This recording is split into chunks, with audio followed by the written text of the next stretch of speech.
gap between where you are and where you are hoping to be or become tomorrow is actually a little gap.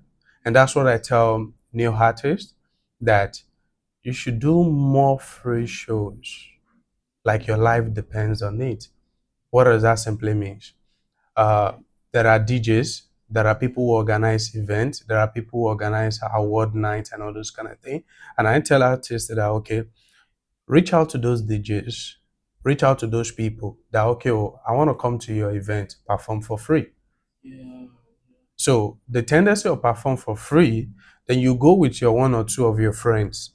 So when you are performing on the stage, your friends takes phone to record your performing stuffs.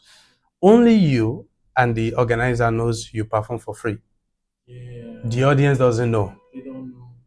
So the tendency of you performing in different shows, you just need to perform in one show that maybe Davido manager or Ashake manager or are in the midst of the crowd, Yeah. and you won't even know, and they'll be like, man, uh, I like this guy Lamba. This guy.